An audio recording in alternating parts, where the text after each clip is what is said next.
말씀의 제목이 잃는 자는 살리리라 입니다. 잃는 자는 살리리라. 바리새인들이 예수님께 질문했습니다. 하나님의 나라가 임하는 때가 언제입니까? 언제 하나님의 때가 임합니까? 그 말은 메시아가 이 땅에 와서 유대의 그 왕국을 재건할 때가 언제냐는 질문입니다.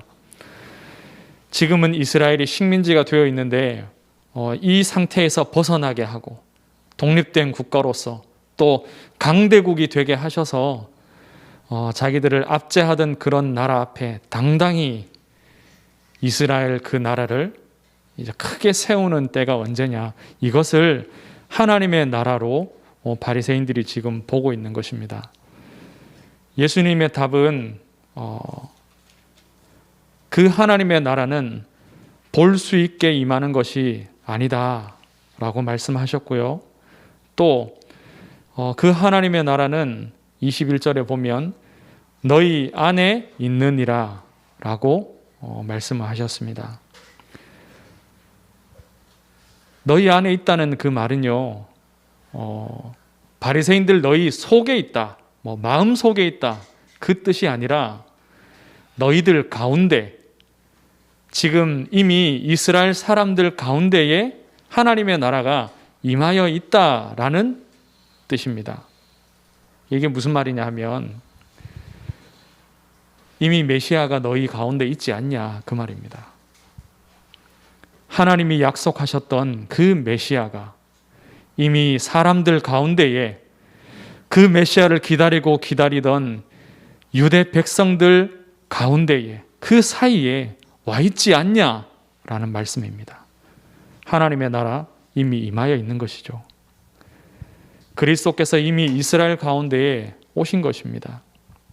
그리고는 제자들에게 또 따로 말씀하셨습니다.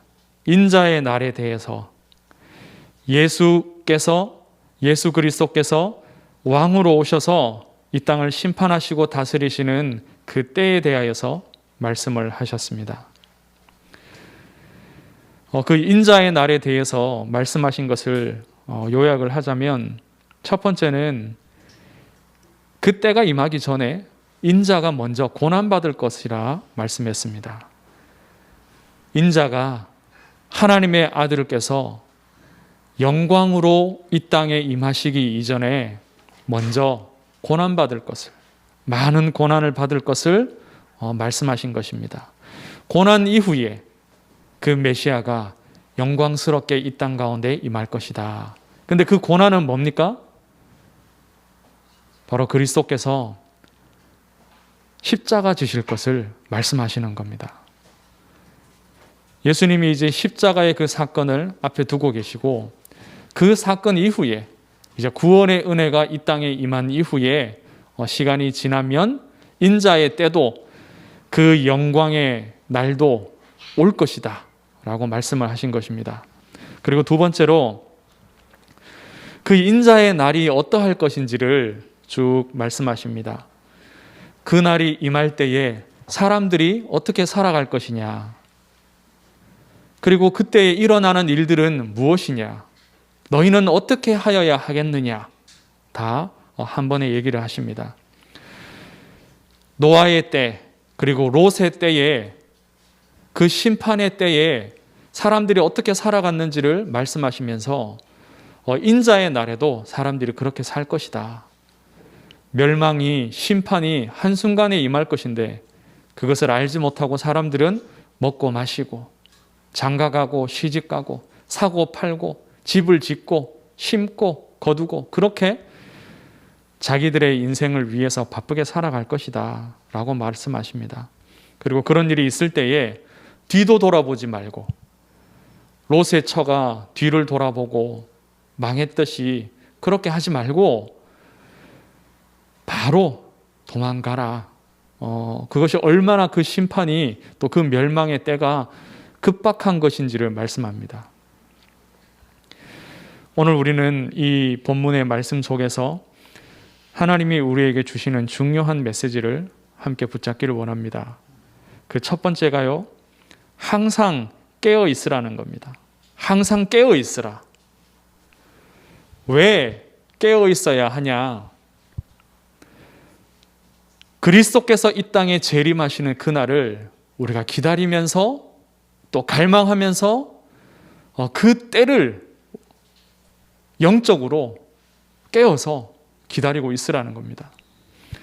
왜 항상 깨어 있어야 하냐? 지금 때가 어떤 때인지를 이미 본문에서 말씀했습니다. 하나님의 나라가 이미 임하였기 때문에. 하나님의 나라가 이미 임하였다라는 것입니다. 그리스도께서 곧 하나님의 나라이신데 그 나라가 이 땅 가운데 임하였고, 그리고 인자의 때가 이르기 전에 그 인자가 고난받으실 것이라 말씀했는데요, 예수 그리스도께서 이미 고난은 받으셨습니다. 우리의 죄를 대신해서 채찍에 맞으시고 모욕을 당하시고 또 십자가에서 피 흘리시고 그 살을 찢기시면서 우리를 구원하시는 그 사역을 다 이루셨습니다. 이제 남은 것은 하나님의 자녀와 마귀의 자녀를 가르시며 심판하시며 약속하신 하나님의 축복과 영광을, 하나님의 그 영원한 나라에 입성을 허락하시는 사건이 이제 남아있는 거죠. 왜 항상 깨어 있어야 되냐? 세상 끝의 징조가, 이 성경에 말씀하신 그 세상 끝의 징조가 지금 일어나고 있기 때문입니다. 본문의 이 누가복음 17장의 말씀보다 좀 더 구체적으로 세상 끝의 징조에 대해서 말씀을 하고 있습니다. 마태복음 24장에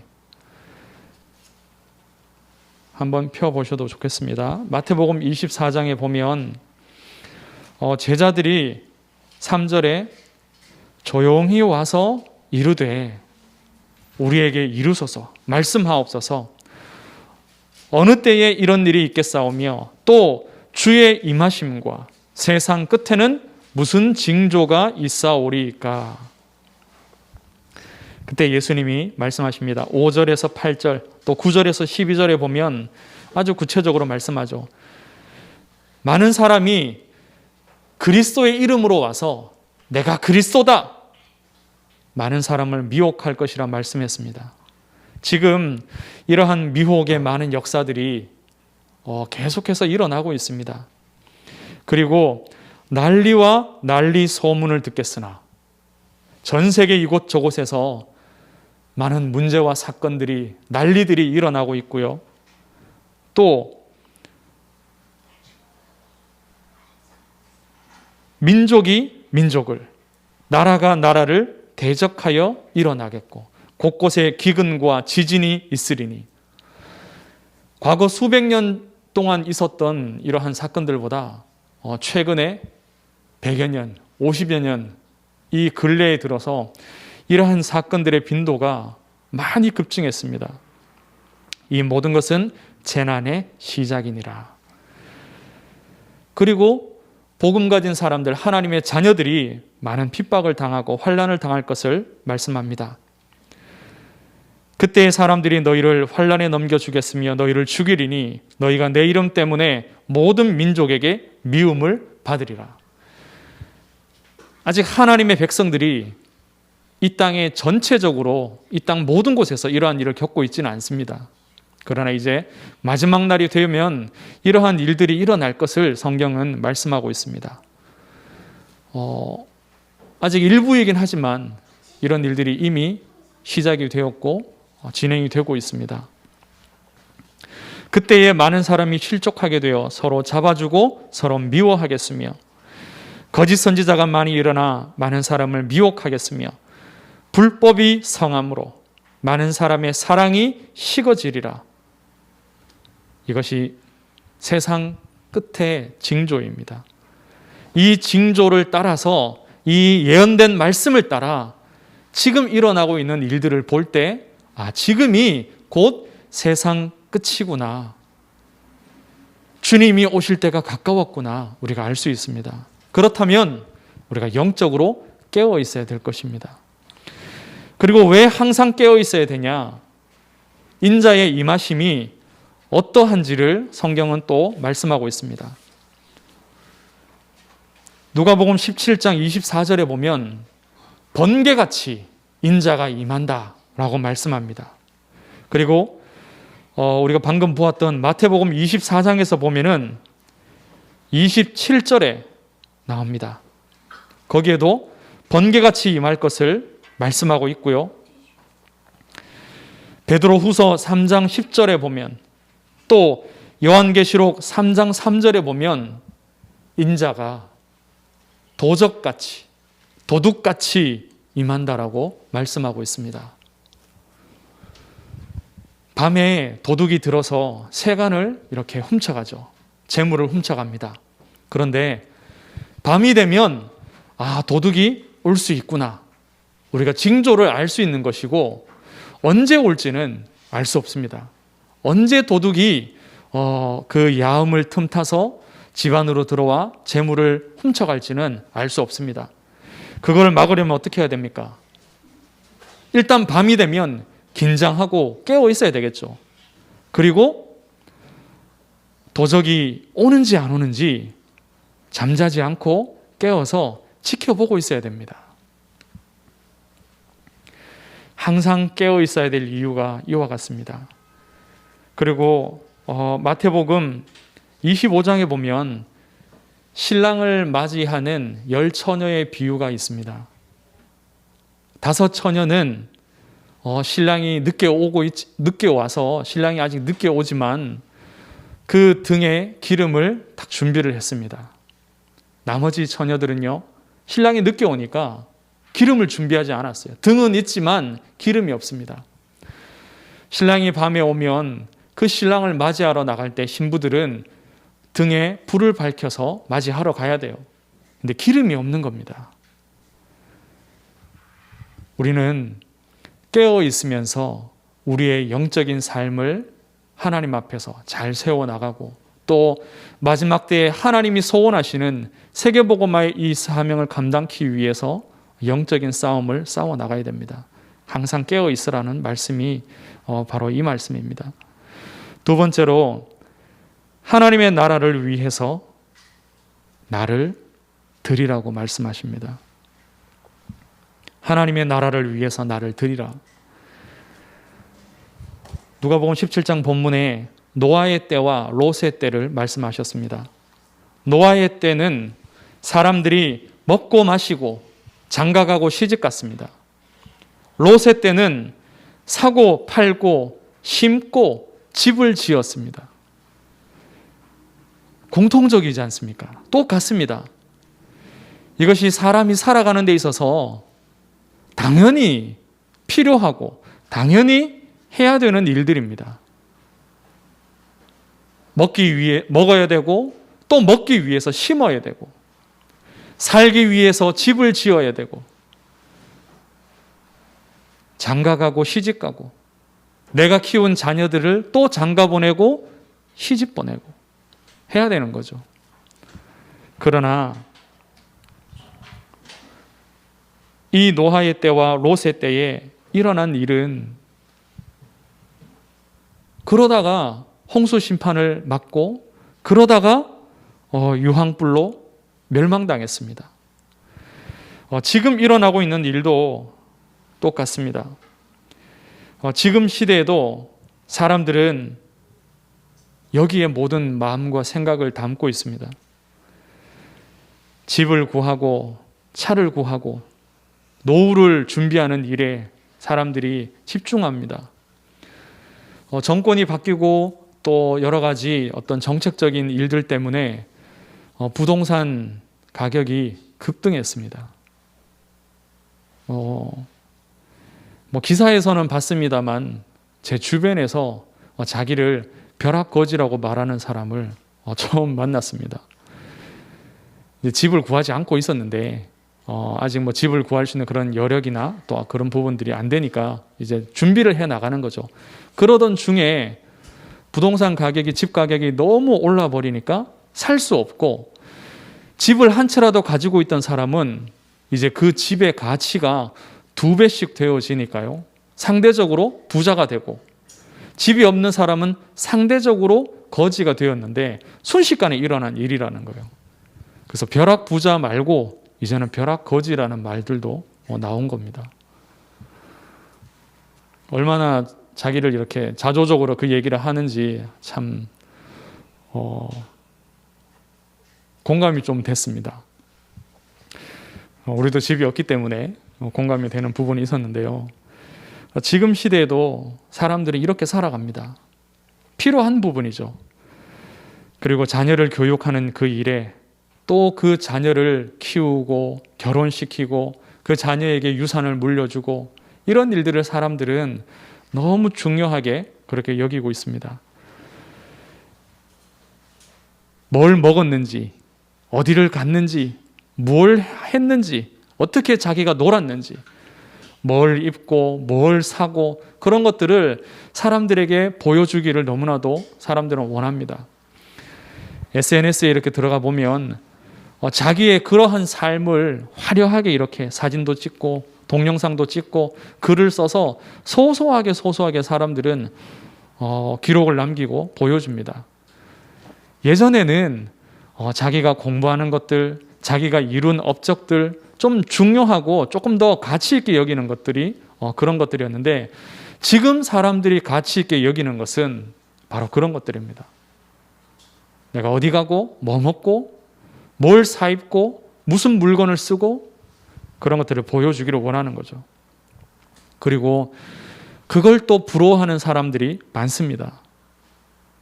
이거 너무 좋다, 좋아요, 또 댓글 달고 자기의 SNS도 와서 방문해 달라고 하고 노아의 때나 롯의 때나 또 지금 이 세대나 똑같다라는 겁니다. 공통점은 나를 취하는 겁니다. 나를 내려놓거나 나를 버리거나 나를 하나님께 드리는 것이 아니라 내 것을 취하고 내 것을 지키고 나를 위해서 살아가는 것이 다 공통점이라는 겁니다. 요한일서 2장 15절 16절에 이렇게 말씀합니다. 이는 세상에 있는 모든 것이 육신의 정욕과 안목의 정욕과 이생의 자랑이니 다 아버지께로부터 온 것이 아니요 세상으로부터 온 것이라. 세상의 것을 사랑하는 자는 아버지를 사랑할 수 없다라고 성경이 말씀합니다. 이런 육신적인 것들은 전부 다 아버지로부터 온 것이 아니라 세상으로부터 온 것이라고 말씀합니다. 이렇게 살아가는 것이 원래 인생의 본 모습은 아닙니다. 하나님이 처음 우리를 지으실 때 자기의 형상대로 하나님의 영을 가진 자로 지으셨고 하나님과 교제하는 그 일이 가장 행복한 존재로 우리를 지으셨습니다. 그런데 창세기 3장에 사단이 우리 인생을 속일 때 바로 이러한 것들로 우리를 유혹하고 속였습니다. 창세기 3장 6절에 보면 하와가 선악을 알게 하는 그 나무를 볼 때에 이렇게 말합니다. 이렇게 느꼈습니다. 먹음직도 하고 보암직도 하고 지혜롭게 할 만큼 탐스럽기도 한 나무인지라. 그 눈에, 그 마음에 세상에 그것이, 사단이 보여주는 그것이 너무 갖고 싶은 것으로, 그것을 가지면 하나님을 넘어설 수 있는, 하나님과 대등한 지혜를 얻을 것만 같은 그러한 마음이 들게 한 것입니다. 왜 사람들이 먹고 마시고 장가들고 시집가고 심고 집을 짓습니까? 왜 여기에 자기의 모든 인생을 쏟아붓습니까?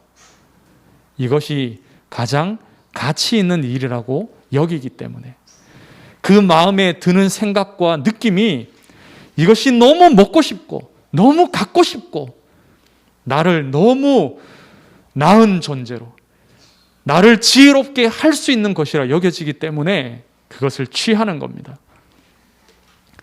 그런데 창세기 3장의 그 실패를 보면 우리가 알 수 있듯이요, 세상이 주는 것, 사단이 주는 것은 우리를 행복하게 할 수 없습니다. 그것은 이 땅을 우리가 살아가는 동안 잠시 필요한 육신의 것이지요. 그런데 그것이 많으면 많을수록, 그것을 더 추구하면 추구할수록 우리는 사단을 따라가게 되고 세상을 따라가게 되고 육신의 것을 가지면 가질수록 영적인 것을 놓치고 하나님과 멀어지게 됩니다. 세상을 사랑하는 자는 하나님을 사랑할 수 없다라고 말씀합니다. 마태복음 4장에 보면은 사단이 예수님을 시험할 때도 바로 이런 세상적인 것들로 시험했습니다. 사람이 먹어야 되는 것을 가지고 예수님을 유혹하고, 사람들이 가지고자 하는 그 영화와 부귀와 명예와 그것을 가지고 예수님을 유혹했습니다. 노아의 때, 롯의 때, 그리고 지금 이 시대에 사람들이 추구하고 쫓아가는 그 모든 것은요, 다 똑같습니다. 그리고 하나님으로부터 멀어지게 됩니다. 하나님의 나라를 위해서 나를 드릴 것을 말씀하고 계십니다. 왜 그렇게 해야 되냐? 인자의 때가 임하면 모든 것이, 모든 육신적인 것, 세상적인 것, 그것이 다 무의미해집니다. 본문의 말씀에 보면 인자의 때가 이를 때요, 그때도 이제 멸망의 역사들도 동시에 임하는 것이죠. 그때 31절에 말씀합니다. 그날에, 인자가 나타나는 그날에 만일 사람이 지붕 위에 있고 그의 세간이 그 집 안에 있으면 그것을 가지러 내려가지 말 것이요, 밭에 있는 자도 그와 같이 뒤로 돌이키지 말 것이니라. 롯의 처를 기억하라. 롯의 처가 왜 돌기둥이 되었습니까? 하나님이 천사들을 보내어 롯과 그 가족을 구원하실 때에 롯의 처는 소돔성을 바라보았습니다. 돌이켜 바라보았습니다. 그곳에 남기고 온 자기의 모든 육신적인 것들과 삶의 터전을 아쉬워한 것입니다. 하나님은 우리를 하나님께 드릴 것을 말씀합니다. 왜 그렇게 해야 되냐? 33절에 말씀합니다. 무릇 자기 목숨을 보존하고자 하는 자는 잃을 것이요, 잃는 자는 살리리라. 자기 목숨을 보존하고 지키고자 하면 그 목숨을 잃게 된다라고 말씀합니다. 그러나 자기 목숨을 버리면 자신을 살리게 된다라고 말씀합니다. 자기의 목숨을 잃는 자는, 내어놓는 자는 자신을 살리리라. 그 잃는다는 말은요, 실제적인 이 목숨을 잃어버린다는 것을 말하는 것은 아닙니다. 그 말의 뜻은 자기가 가치 있게 여기는 자기의 육신의 것, 내 욕심과 내 동기와 내 야망을 하나님 앞에서 잃어버리고 하나님 앞에서 버리고 하나님의 나라를 위해서 포기한다는 것을 말씀합니다. 그렇게 하면 영생의 생명을 얻고 하나님이 주시는 육신의 것들을 또한 얻게 되는 것입니다. 살리리라. 이게 바로 복음의 비밀입니다. 골로새서 2장 2절과 3절에 보면 그리스도는 하나님의 비밀이라고 말씀합니다. 그 안에는 지혜와 지식의 모든 보화가 감추어져 있느니라. 성경을 보면 믿음의 모든 선진들의 삶에 고난이 있었습니다. 어려움이 있고 고난이 있고 실패한 것처럼 보이는 여러 가지 사건들이 있었습니다. 그러나 그들은 항상 망하지 않았습니다. 하나님의 축복을 받고 구원의 은혜를 입고 또 그 세대에 하나님의 살아계심을 증거하는 인생을 살고 복음을 증거하고 또 육신적으로도 실패하지 않고 성공하였습니다. 언약을 가지고 후대에 전달한 아브라함, 또 어릴 때부터 자기의 목숨을 잃는 그 사건을 만나면서 순양을 통해서 목숨을 보존한 하나님의 은혜를 입은 그 복음 가진 언약 가진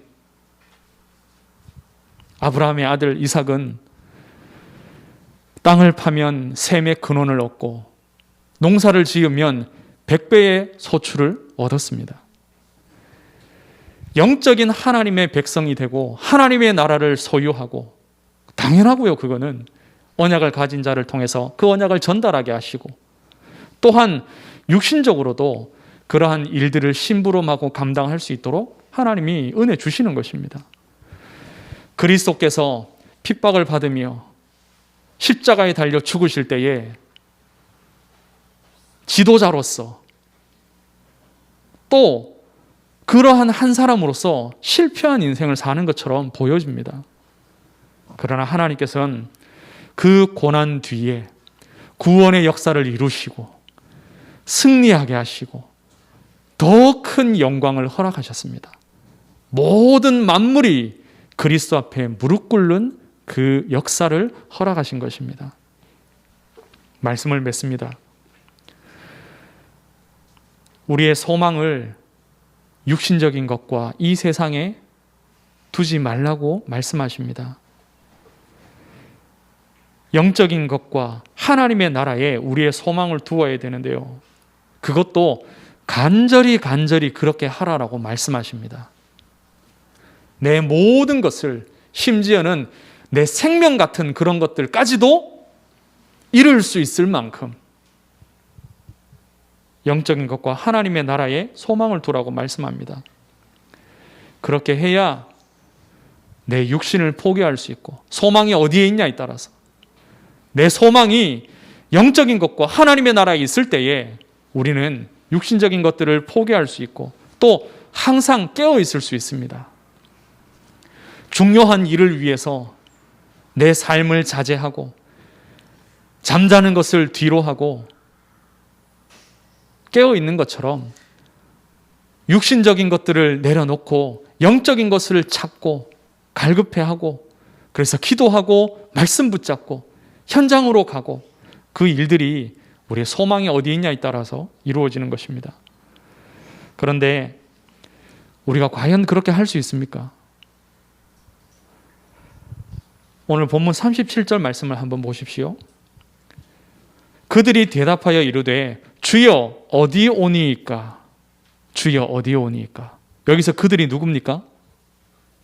제자들입니다. 제자들. 바리새인들이 이미 질문했습니다. 하나님의 나라가 언제 임하냐고. 그리고 예수님이 답을 하셨고요. 그리고 제자들에게는 인자의 때에 대하여서도 말씀을 하셨습니다. 그런데 마지막에 제자들이 또 무엇을 물었냐? 인자가 어느 곳에 임합니까? 어느 곳에 이와 같은 심판과 멸망의 역사가, 또 인자가 영광스러운 모습으로 임하실 것입니까? 그 장소를 물었습니다. 예수님의 대답이 뭡니까? 죽음 있는 곳에는 독수리가 모이느니라. 시체가 있는 곳에 독수리가 모이듯이 어디에서든지 이러한 일이 일어날 것을 말씀하고 있습니다.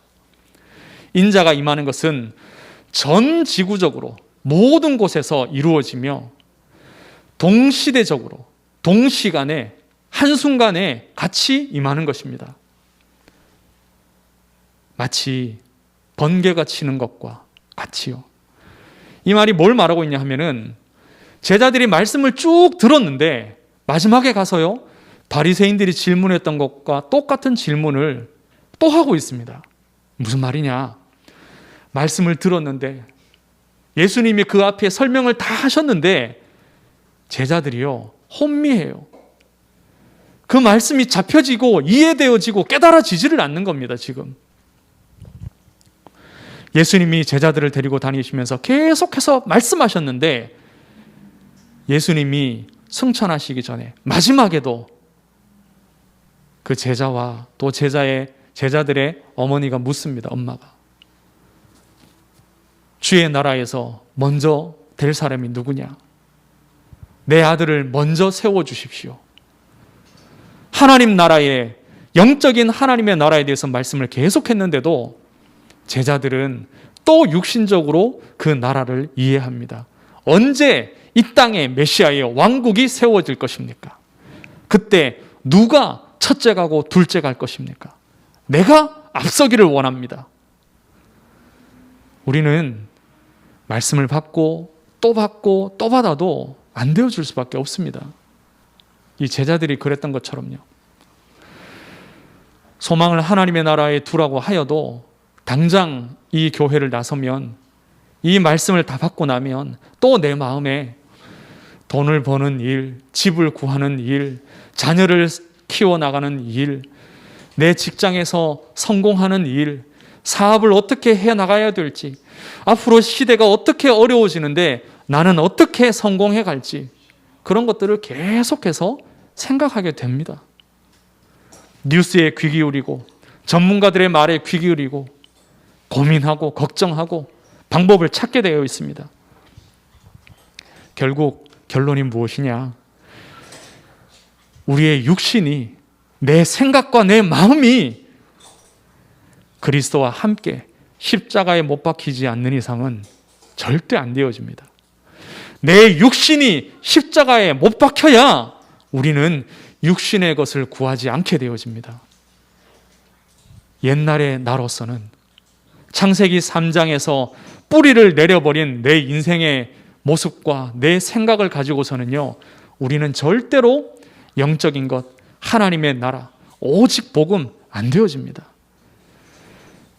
바울이 갈라디아서 2장 20절에 말씀했습니다. 고백했습니다. 내가 그리스도와 함께 못 박혔나니 그런즉 이제는 내가 산 것이 아니요 오직 내 안에 그리스도께서 사시는 것이라. 갈라디아서 5장 24절에는 이렇게 말씀합니다. 그리스도 예수의 사람들은 육체와 함께 그 정욕과 탐심을 십자가에 못 박았느니라. 하나님께서 내 안에 있는 이 정욕과 이 육신의 모든 생각과 동기들을요, 그리스도께서 못 박히신 그 십자가에 못 박지 아니하시면 우리는 언제든지 우리의 것이 살아서 올라옵니다. 말씀을 듣고 돌아섰는데도 또다시 질문합니다. 하나님, 그래서요? 제게 언제 집을 주실 겁니까? 제게 언제 사업에 성공을 주실 겁니까? 우리의 자녀들 하나님은 어떻게 성공시키실 것입니까? 그것을 찾고 그것을 구하고 기도합니다. 그게 우리의 기도의 제목이 되어 있지 않습니까? 십자가에 못 박혀야 됩니다. 그리스도 안에서 새로운 사람으로 태어나야 됩니다. 그리고 두 번째, 날마다 그리스도와 하나님의 나라의 그 가치가 발견되면 됩니다. 어제 그 말씀을 붙잡았다.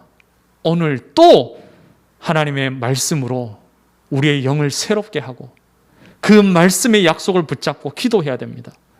그래서 매일매일 하나님 앞에서 예배드리고 임마누엘의 축복을 누리는 그 영적인 비밀 속으로 매일 우리가 들어가야 됩니다.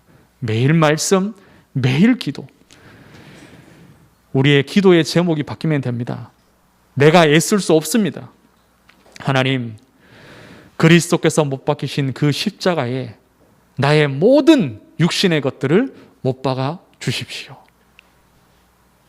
그래서 옛날에 내가 아니라 창세기 3장에 사단에게 유혹받고 사단에게 거짓말을 들을 때에 넘어가 버리는 그러한 내가 아니라 하나님 성령의 충만함으로 나를 사로잡아 주시옵소서. 그리고 매일매일 이 말씀을 들으며 기뻐하며 이 말씀 붙잡고 나를 하나님 앞에서 이룰 수 있도록, 내려놓을 수 있도록, 포기할 수 있게 하옵소서. 그래서 하나님이 살리시는 역사, 하나님이 세우시고 하나님이 우리를 통하여서 이 마지막 때에 세계복음화 하시는 그 역사를 누리게 하옵소서. 우리의 기도 제목 조금만 바뀌면 됩니다. 육신의 것을 구하는 기도의 제목을 다 내려놓고 이제 영적인 이 기도 제목 붙잡고 십자가에 나를 못 박으시도록, 그리고 매일매일 그 말씀의 가치, 그리스도의 가치를 발견케 해달라고 기도하면 될 것입니다. 하나님의 말씀의 역사를 누리시기를 주의 이름으로 축복합니다. 하나님 은혜를 감사합니다. 우리에게 이 말씀을 주시니 감사합니다. 마지막 때에 영적으로 깨어있게 하시고 나의 모든 육신적인 것들을 그리스도 십자가 앞에 내려놓게 하시며 하나님이 주시는 가장 영적인 가치를 받고 누리게 하시고, 그리고 하나님의 나라에 소망을 두며 이 땅을 사는 동안 땅끝까지 이르러 복음 증거하는 전도자의 인생을 온전히 살게 하여 주시옵소서. 십자가의 능력으로 이 응답을 누리게 하옵소서. 이 시간 성령으로 충만케 하시고 한 주간 동안 또 주님이 오시는 인자의 때에까지 하나님 이 말씀의 응답을 누리게 하옵소서. 살아계신 주 예수 그리스도의 이름으로 기도드리옵나이다. 아멘.